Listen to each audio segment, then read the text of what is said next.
Well, what's the last few months been like, Mike? It's been crazy, man. The NFL experience, though. So just glad to be back. A lot of trips, a lot of stops, but glad to be here.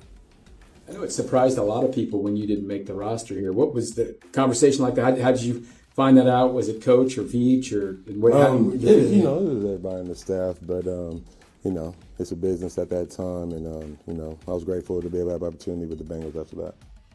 When you were there, I mean, when did you kind of start getting the feeling that you might not be there and end up somewhere else? And just tell us how the whole thing happened to get back to here. You mean in KC? Yeah, while you were in Cincinnati, when did you start getting the feeling maybe you wouldn't finish the season there? And probably a little bit after the Jets game. Had some time to think and was talking with my family and everything, and didn't really know what direction I was going to go after that. And then, after everything happened with the release, I talked to a few people, and they motivated me to see what other opportunities were available, and this opportunity lined up. Considering the Super Bowl rings and teams that you've been a part of, and even the child care that you got growing up around Kansas City, has there always been a soft spot for Kansas City in your heart? Oh, always. My family is long-standing Kansas City Chiefs fans.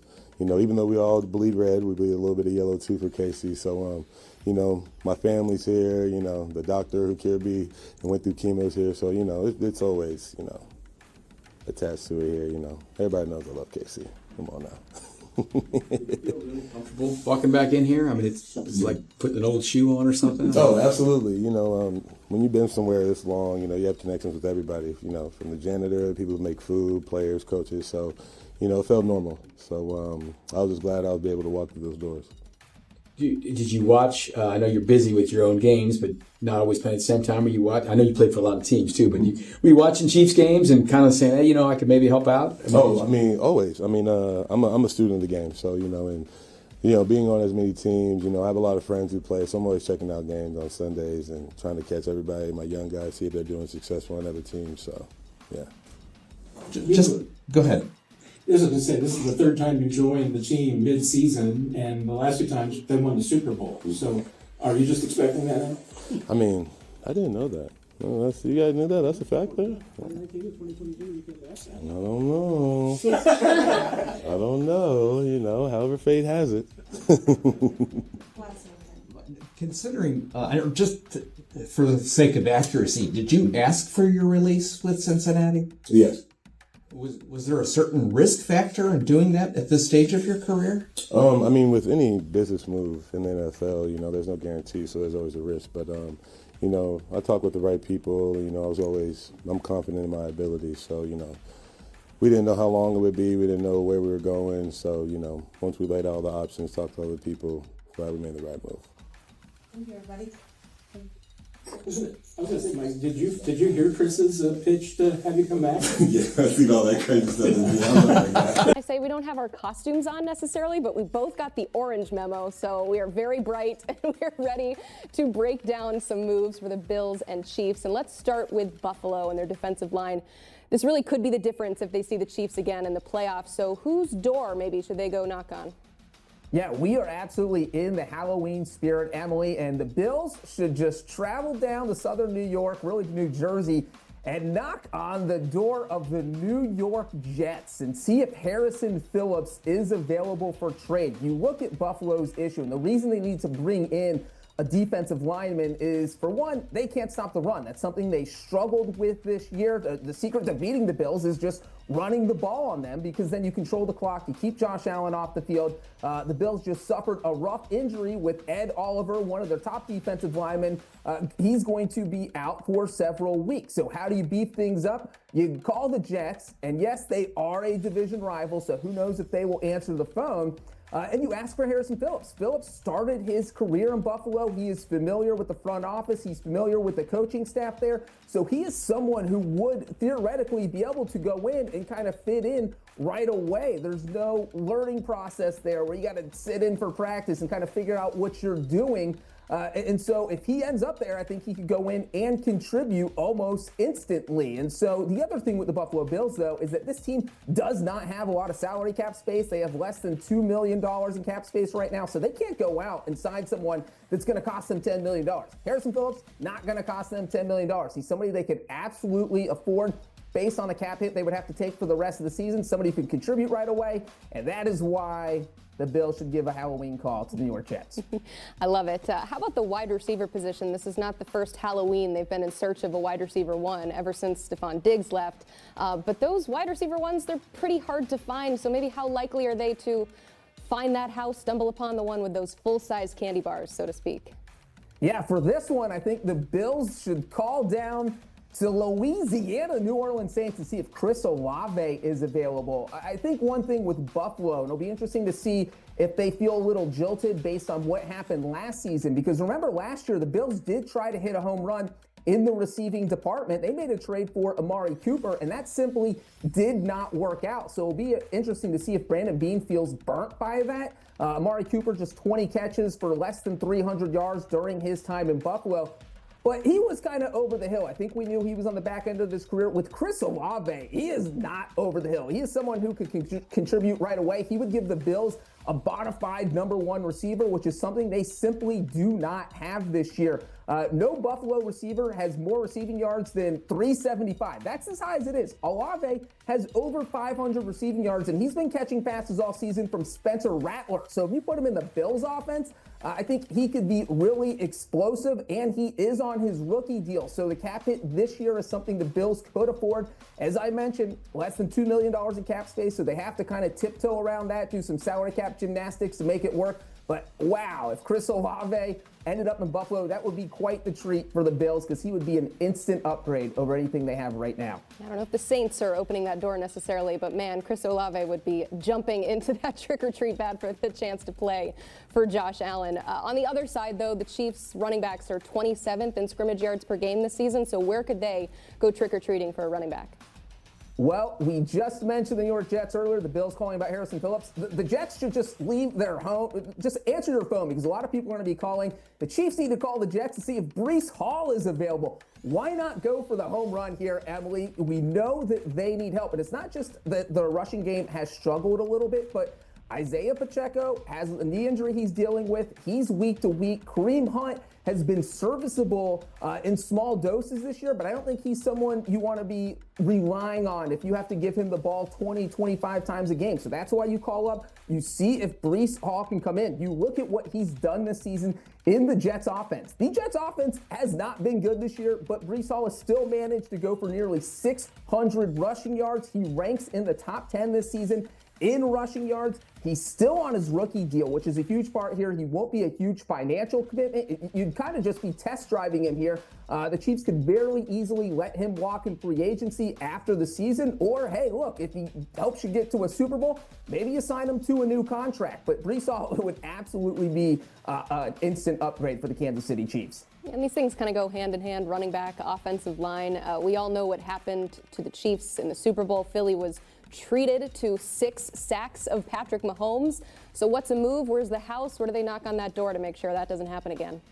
Well, the Chiefs are kind of having an interesting season on the offensive line right now. At left tackle, you have Joshua Simmons, who has kind of mysteriously been away from the team for a couple of weeks. And then at guard, Trey Smith, who they just gave a huge extension to, is dealing with a back issue. He missed week 8. And when you're dealing with those back issues, you never really know how a player is going to recover or when they're going to flare up. Maybe he feels good in week 9, but then it flares up and he has to sit out week 10. So I do think it would be very helpful for the Chiefs to add some depth, and they should do it by calling the Giants and seeing if Evan Neal is available. I think the Giants are kind of over Evan Neal. If a team calls him up and makes him an offer, I have to think they would make this move. And the reason if you're Kansas City why you would bring Evan Neal in is because he can play tackle, he can play guard. So he gives you depth at both positions, which is what you might need, because you're not sure when Josh Simmons is going to be back with the team. You're not sure when that back injury is going to flare up for Trey Smith. So now you add depth at both positions by adding just one player, and he will not cost a lot because the Giants haven't really been using him this year. So I'm sure they would be open to unloading Evan Neal. It was a long season, so depth is very important, especially at that position. On the other side of the line of scrimmage, Chiefs defensive tackle, they could definitely use some help there. We know Chris Jones may be struggling a bit because he could need some help. So where do the Chiefs find more pieces of candy or defensive linemen? Well, they're going to go, what are the old candies? Paydays, that's what people like. That's what the older crowd likes. I love a good payday bar. They're going to call up the Cardinals for Calais Campbell. Go the old school route. You're looking at an older guy on the back end of his career who has 3 sacks this season, which would be second on the team in Kansas City if he played for the Chiefs. George Karlaftis has 4.5. Nobody else on that team has 3. So that is someone who could go in and contribute. And one reason I think Chris Jones has struggled is because the Chiefs just aren't getting much from the rest of their defensive line. So Chris Jones is dealing with these double teams. He's a step slower. You need someone powerful there. And that's where Calais Campbell can come in. And because he's on the back end of his career, I do think he would be open to a trade like this for a chance to go to Kansas City, play for a Super Bowl contender, get that Super Bowl ring. And he is someone who would help Kansas City on the defensive line. And that is a position where they absolutely need to upgrade before Tuesday's deadline. Yeah, don't sleep on the payday bar. It's pretty good. We should bring that one back, but you're right. And on Sunday, it will feature what is annually the game of the year. It's the Chiefs and the Bills. It's almost always we talk about it as a preview of the AFC Championship. Right now, both teams are sitting in wild card positions in the AFC, although I'm not sure we should expect that to continue. It's the 10th time they will face off against each other since the start of 2020. And you probably know these numbers by now. Josh Allen has dominated in the regular season, but it's been Mahomes that has won 4-0 in the postseason when it matters most. So, Shefty, again, the historical context of these two guys, 10 meetings, it's like they're in the same division, except that they're not. It is amazing. Again, not in the same division. And since 2020, this will be the 10th time they've met. So we're averaging essentially 2 meetings per year. Would anybody be surprised if this were the first of 2 meetings again between the 2 quarterbacks that have become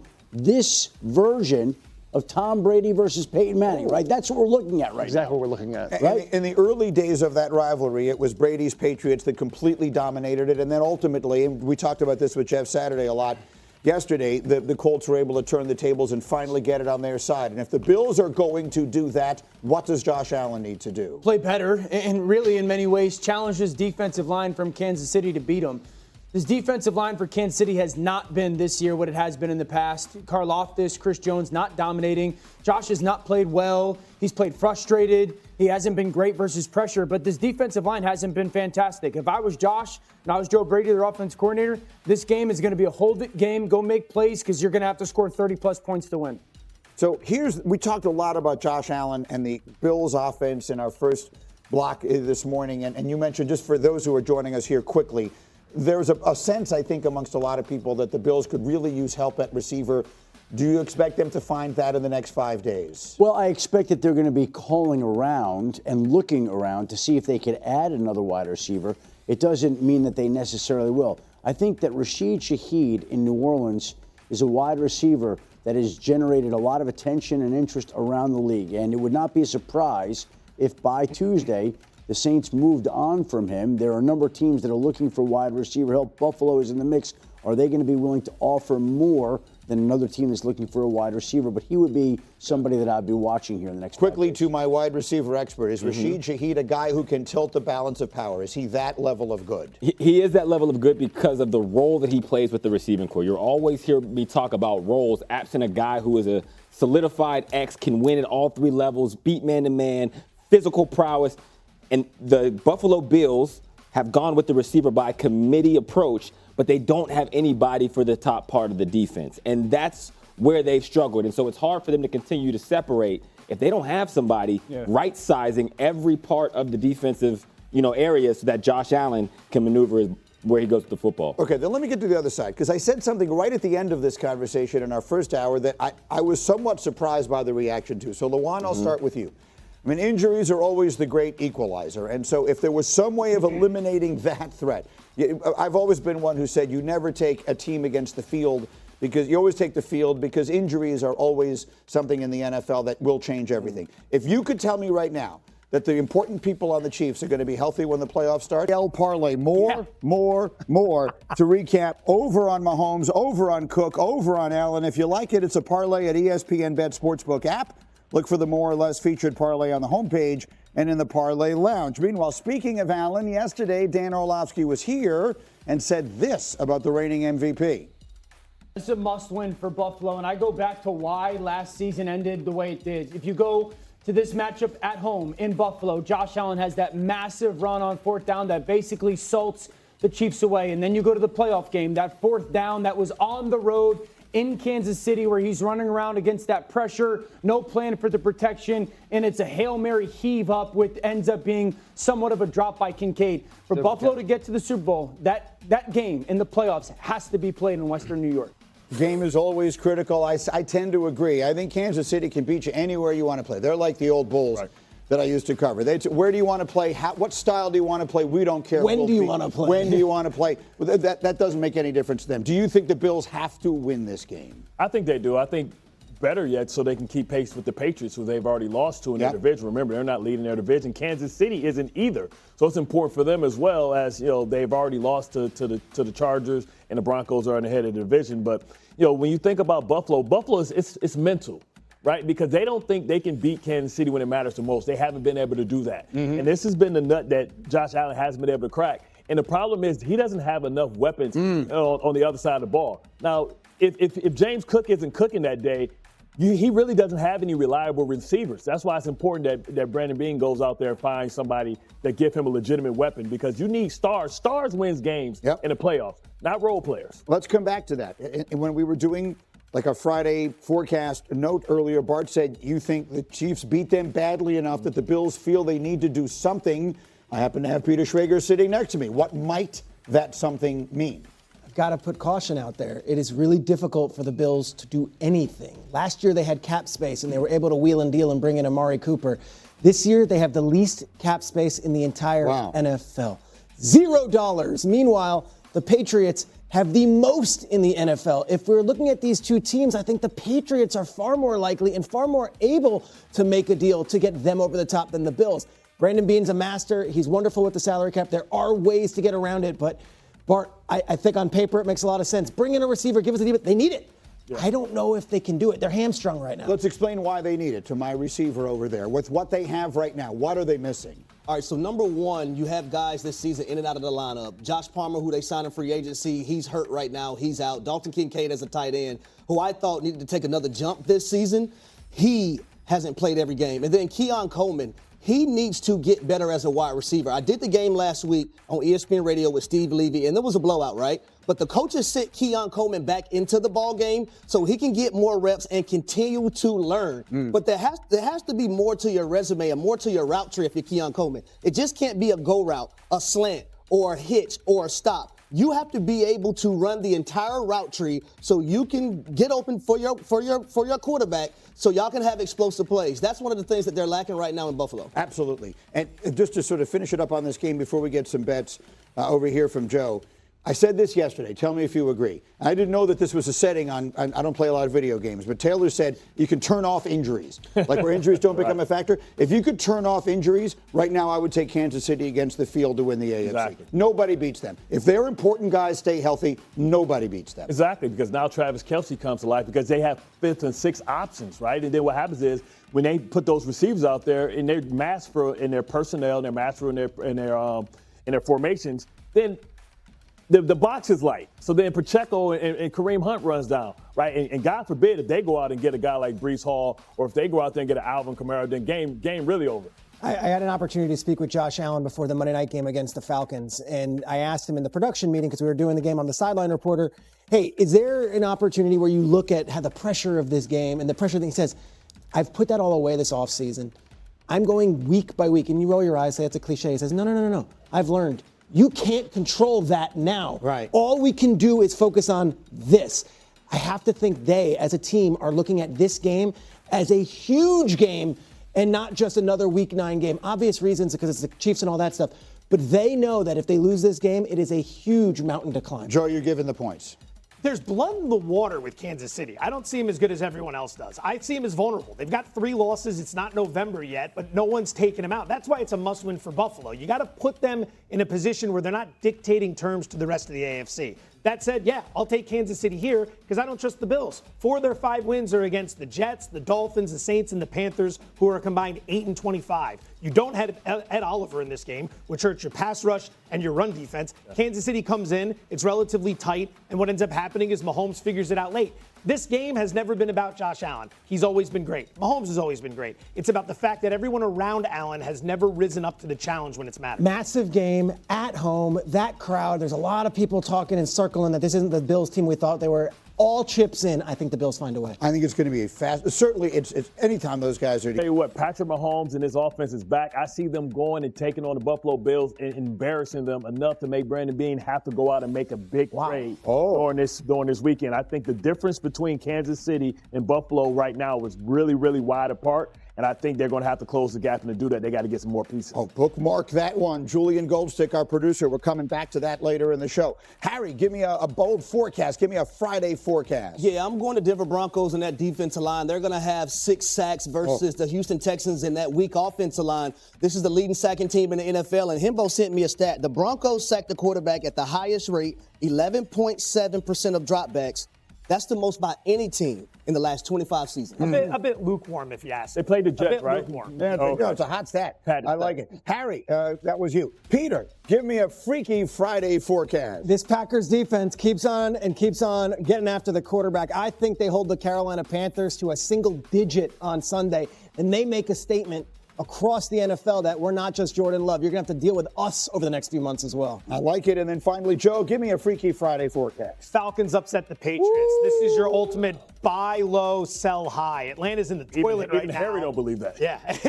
Look at that. Atlanta's in the toilet right now after what you saw in the San Francisco game, as well as what you saw last week against Miami. Don't forget, just a few weeks ago, they did take out the Buffalo Bills. Meanwhile, everybody's high on New England based on everything you've seen. Good win over Buffalo, but the rest of those wins have come against some teams that leave a lot to be desired. This is where you want to sell high on the Patriots. Harry, that's your team. Do you buy it? Well, it's very rare that I don't sit up here and I'm not gloating, bird calling, but today is not one of those days. I don't see it happening, but if it does, I'll be happy. So you were telling me upstairs at breakfast, if I may talk out of school. Yeah. What happened during the game last weekend? Well, I'm talking about the game last night. Oh, no. But you were yelling and screaming at the TV, and your wife had to hush you up? My wife had to come in there and tell me to calm down. Because the kids upstairs, and don't use that kind of language that loud. That's what I was looking for. I was upset. This is what you missed at breakfast this morning. Which I was at breakfast. You're on Sports Morning. Benny makes a great omelet. You missed Benny's omelet. It was a great day. Oh. The Chiefs are staring down one of their biggest tests of the season, and nobody's talking about the elephant in the room that could completely derail this whole thing. While everyone's focused on the Bills matchup, there's a situation brewing in Kansas City that's way more critical than anyone wants to admit. The decisions being made right now in that Chiefs facility are going to determine whether this team can sustain their championship run, or if we're about to watch everything crumble in real time. Buffalo is coming, the trade deadline is looming, and the margin for error just got razor thin. Look, what I'm about to break down is going to show you exactly where this team stands heading into one of the most crucial stretches of the season. So before we dive in, I need you guys to do something for me. Drop a comment right now telling me where you're watching from and how long you've been riding with Chiefs Kingdom. This isn't just me being curious, there's a reason I'm asking. I'm willing to bet 90% of Chiefs fans still haven't realized just how critical these next few weeks are going to be for our championship hopes. So if you're part of that 10% who really understands what's at stake here, prove it by commenting your city and telling me what you think is the biggest concern for this team right now. The absolute hottest topic burning through Arrowhead right now is the Isaiah Pacheco situation, and man, the timing couldn't be worse. Our starting running back went down in that Monday Night Football win against the Commanders with an MCL sprain, and while it's not a season ender, it's got him week to week and looking pretty doubtful for this Buffalo game. Pacheco missed every single practice this week, didn't even get limited reps, which tells you everything you need to know about his availability. The smart money says they're gonna rest him against Buffalo, give him that extra week to heal up, and let Kareem Hunt and Brashard Smith handle the workload. You don't mess around with MCL sprains because that's the type of injury that gets way worse before it gets better if you rush back too soon. Now here's where things get spicy. With Pacheco banged up, suddenly everyone and their mother is screaming for Brett Veach to make a move before the November 3rd trade deadline. The names flying around are wild too. Breece Hall from the Jets, who's been stuck in that dumpster fire offense all season. Alvin Kamara from the Saints, even though he literally said he'd retire if they traded him. Tony Pollard's name is getting tossed around. People are losing their minds wanting Kansas City to go grab a big name back to shore up the room. But here's the thing, and this is where the front office is actually being smart about it. The Chiefs don't really need to make a splash move at running back right now. Yeah, I said it. Look at how this backfield has been functioning over the last month. Each guy has carved out their specific role, and they're executing it perfectly. Kareem Hunt owns the goal line and short yardage situations. The man is automatic on 4th and 1, more reliable than those tush-push plays Philadelphia runs. Isaiah Pacheco, when healthy, handles your 1st and 2nd down carries, gets you 4 yards when you need 3, and Brashard Smith has become this sneaky weapon on passing downs, catching screens, creating mismatches out of the backfield. The offense is rolling right now too. 6 straight games with 28+ points. They're 5th in points scored, one of the most explosive attacks in the entire NFL. This isn't a team that needs to win because of the run game. They just need to win with it. There's a huge difference there. Patrick Mahomes is cooking. The receivers are healthy. Travis Kelce is doing Travis Kelce things. You don't mortgage draft capital and take on big contracts for a position that's honestly become a committee approach anyway. Plus, let's be real about the price tags on these guys. Breece Hall is going to cost at minimum a 3rd or 4th round pick after the performance he put up recently. Alvin Kamara would be even more expensive, and he's older with way more mileage. These aren't cheap rentals we're talking about, and if you trade for any of these guys, you're looking at a contract extension next year that the Chiefs frankly don't have the cap space for. Not with the money they need to allocate to keeping their core together. The consensus from the guys who actually cover this team daily is pretty clear. They're not making a running back move at the deadline. Maybe they explore it in free agency next year or the 2026 draft, but right now, they're comfortable rolling with Hunt, Smith, and eventually Pacheco when he's back. Elijah Mitchell is sitting there as insurance if things go completely sideways. That's 4 bodies at the position, and honestly, in today's NFL where running backs get devalued more every year, that's plenty of depth. Thinking about it logically, I actually agree with the front office on this one. The Chiefs have way more pressing needs, specifically on the defensive line where they really could use some pass rush help. If you're going to spend draft capital and cap space, spend it on a position that's going to make a bigger impact. The running game has been good enough lately, and with Mahomes under center, good enough is all you really need. I'd rather see them stand pat at running back and maybe make a move for a defensive end who can actually get after the quarterback. Now, speaking of tests, let's talk about what's waiting for Kansas City this Sunday up in Buffalo. This is legitimately one of the biggest games of the regular season for both teams. The Bills are sitting at 5-2, looking scary on paper with the 4th ranked scoring offense in the league, averaging almost 30 points a game. They're top 10 in scoring defense too, and their running game, best in the entire NFL at 164 yards per contest. That's not even close. Either. They're like 20 yards per game ahead of the next best team. Statistically, Buffalo looks absolutely phenomenal, but here's where we need to pump the brakes and actually look at who they've been beating up on. Week 1, they took down the Ravens, which looked super impressive at the time. Baltimore was supposed to be a juggernaut after last year. Except now. The Ravens are 2-5. Lamar Jackson's been out most of the year. They've dealt with a ton of injuries. That team is a shell of what we expected. The Jets are 1-7, complete disaster. The Dolphins are 2-6, one of the worst teams in football. The Saints are 1-7. The Panthers got beat when they still had Andy Dalton starting because Bryce Young was benched. You add up all the teams Buffalo has beaten this year, and it's 10 wins combined against 29 losses. They literally haven't played anybody. They haven't been tested at all. This Bills team looks dominant because they've been feasting on the dregs of the NFL. When they actually face decent quarterback play, things look different. Lamar Jackson in week 1 before he got hurt went 14 for 19 for 209 yards and 2 touchdowns. Drake May, who's playing like an MVP candidate for New England, went 22 for 30 for 273 yards against them. Even Michael Penix Jr., who's been inconsistent as hell, dropped 20 for 32 and 250 yards on them. The best passing offense on Buffalo's list of victims is the New Orleans Saints led by Spencer Rattler.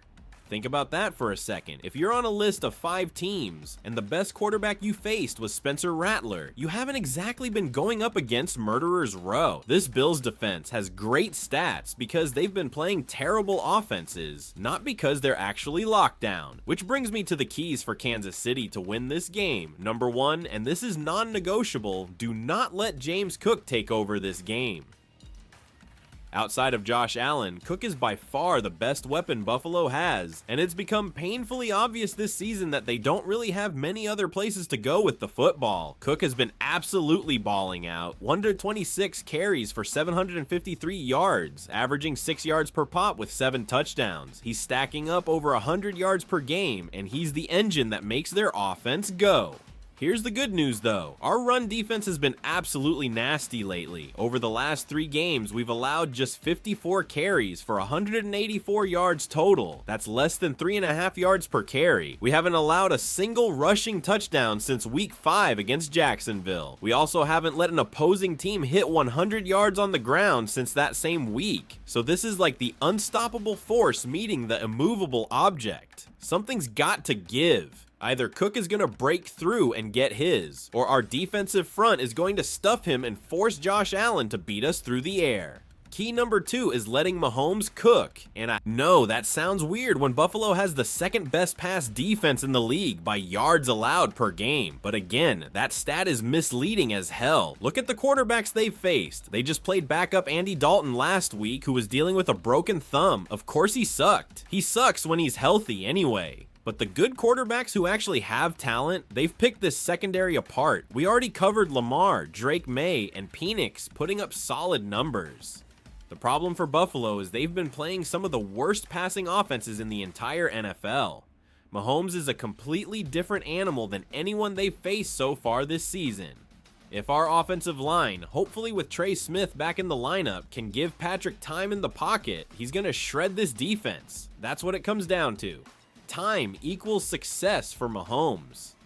When he has a clean pocket and time to go through his progressions, he's literally unstoppable. We've seen him dice up defenses over the last few weeks when the line has held up. This is a huge opportunity for Kansas City to set the tone early. Attack them deep, let them know we have multiple ways to hurt you. Don't let them sit in deep coverage because they're not scared of our run game. Make them respect everything. And with Buffalo's front 7 weakened by injuries, which we'll get to in a second, there's no excuse not to dominate at the line of scrimmage on both sides of the ball.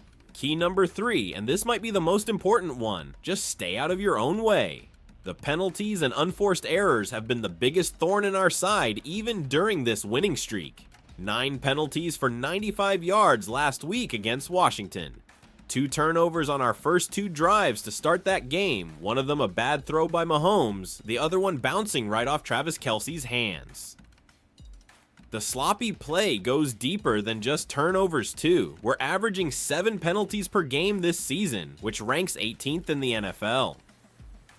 We're giving up 60+ yards per game to penalties. That's 22nd in the league. And we've fumbled the football 9 times this year. Now, through some sort of black magic or divine intervention, we've recovered all 9 of those fumbles. But let me tell you something, that is not sustainable. That luck is going to run out eventually, probably at the worst possible time. You cannot make those kinds of mistakes against Buffalo. I know I kind of exposed them and unmasked them for not being quite as good as their record suggests, but they're still a really good football team. They're way better than the Raiders, better than that version of the Commanders we played without Jaden Daniels. This is the best team we've faced since Detroit a few weeks back. So if we can stick to these keys, if we can hold James Cook under 100 yards and not let him take over, if Mahomes can continue cooking, which means the offensive line has to hold up, and if we just avoid shooting ourselves in the foot with penalties and turnovers, we're going to win this game convincingly. What I believe is that this Bills team is ripe for the taking. Everyone's hyping them up because of their record and their stats. But when you actually dig into who they've played, it's a smoke show. They haven't been tested at all, and this is going to be their reality check. I think we're going to go into Buffalo and make a statement that we're still the class of the AFC.